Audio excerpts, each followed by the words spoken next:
You ever look at a pile of sawdust and see a graveyard of good intentions and expensive lumber? Because that's what my shop floor looks like after I try to do a multicolor 3D print. I swear, I spend more time watching that machine spit out little plastic poop coils than actually building anything. Is that why the trash can looks like a rainbow exploded in it? I was going to ask if you'd started a new career in confetti manufacturing. It's the purge towers, Alex. To get those beautiful multicolor prints on a single nozzle, the machine has to vomit out the old color every time it switches. It's like eating a whole steak just to get one bite of potato. But apparently the folks at Bamboo Studio finally sat down and realized we're all crying over our filament bills. Their new update is basically begging people to move toward multi-nozzle hardware. Or, they could just make the software smarter. But Buy More Gear is a very Tiger-approved solution. Hey, I'm a fan of efficiency. If I can have four nozzles doing the heavy lifting instead of one nozzle masquerading as a paintbrush, I'm saving hours of my life. And speaking of saving, have you seen this Creality M1 unit? It's a filament maker. You feed it your mistakes, those failed prints and support structures, and it grinds them down and melts them back into a fresh spool. Wait, so you're telling me you want a machine to fix the mess made by your other machine? That sounds like a rabbit hole that ends with you living in a house made of recycled PLA. It's about the circular economy of the shop. Imagine never having to wait for a delivery because you can just cook up your own custom blend of tiger teal out of last week's scraps. It's pure alchemy. And Elegoo's jumping in too with the Canvas system. We're reaching a point where high-speed, multi-material printing isn't just for the guys with NASA budgets. It's becoming the standard for the guy in his garage with a cold beer and a dream. I'll believe it when I see a print that doesn't have a spaghetti incident halfway through. But shifting gears, since you mentioned NASA budgets, there's a massive chunk of change moving into the trades right now. $43 million in grants for vocational training. 43 million, man, think of how many chisels that could buy. Focus, Tiger. It's for people, not tools. It's an initiative to get 50,000 fresh faces into the skilled trades. But the interesting part isn't just the money, it's what they're being taught. The CIO over at Consigli is saying that AI isn't coming for the hammers. It's coming for the clipboards. And thank the stars for that. Look, I love the smell of cedar, but I absolutely despise the smell of a spreadsheet. Estimating a job is the most stressful part of the craft. You're basically trying to predict the future with a blindfold on. How many linear feet? How much did the cost of copper jump since breakfast? If AI can give us surgical precision on a bid, it stops us from undercutting ourselves into poverty. Valid.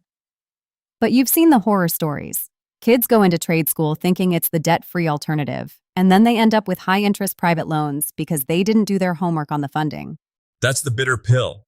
You can't just jump into the deep end because someone promised you a life jacket. You've got to hunt for those grants. If there's 43 million floating around, don't be the person paying 7% interest for a welding certificate. It's like buying a premium slab of walnut and then cutting it with a butter knife. You're wasting the potential of the material. Speaking of material, let's talk about your favorite topic, selling yourself. You're a maker mogul now, Tiger, or at least that's what your Instagram bio says this week. I'm a mogul of a very small hill, Alex. But the game is changing. In 2026, nobody cares how good your dovetails are if they don't know why you're making them. I've been looking at how guys like Russell Brunson handle marketing. It's not just, look at this table, please buy it. It's about the hook, story, offer. So you're saying I should expect more dramatic monologues while you're sanding? Exactly. Instead of just showing the finished piece, I want people to see the lightning-struck oak it came from. I want them to hear about the 3 hours I spent picking splinters out of my palm because I was too stubborn to wear gloves. You sell the struggle, then the solution, then the piece.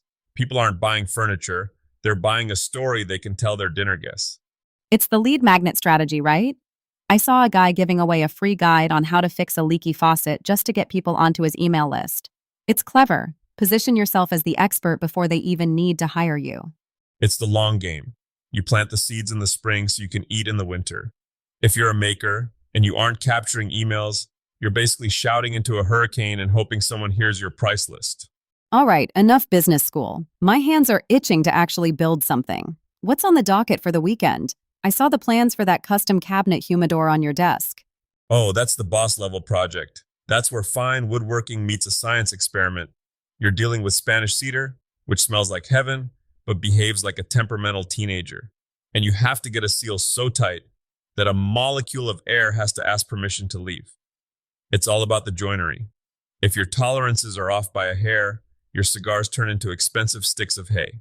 And for those of us who don't want to spend 40 hours crying over a humidor, Then you go for the quick win, the magnetic walnut tool holder. I saw a design on a maker channel that I'm obsessed with. You take a beautiful slab of walnut, drill out the back, and resin in some neodymium magnets. From the front, it just looks like a floating piece of wood. Then you toss a wrench at it, and thwack, it stays. It's the kind of project that makes your shop look 10 times more expensive than it actually is. I might actually try that. My organization system currently involves a pile in the corner of the garage. We call that the gravity-based filing system. But look, if you're tight on space, take a leaf out of the Japanese shop books. My latest obsession is putting every single tool on heavy-duty casters, Even the workbench? especially the workbench. If you can't dance with your tools, your shop is too small. In those tiny Tokyo workshops, they have these ingenious ways of nesting machines. You want to be able to reconfigure your entire floor plan in 5 minutes. It makes a 10 by 10 shed feel like a cathedral. Well, we've covered everything from AI calculated bids to magnetic wood. What's the one thing people should take away from today? Besides, don't buy a single nozzle printer if you hate waste. I think it's the realization that the old way and the new way aren't fighting each other. Using AI to bid on a job doesn't make you less of a craftsman. Using a 3D printer for a prototype doesn't mean you're cheating.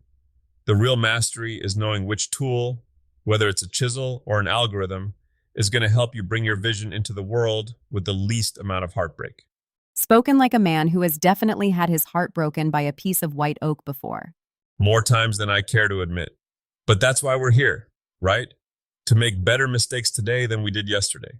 I'll drink to that, preferably out of a cup I didn't 3D print. Good call. Happy building, everyone. We'll see you in the den.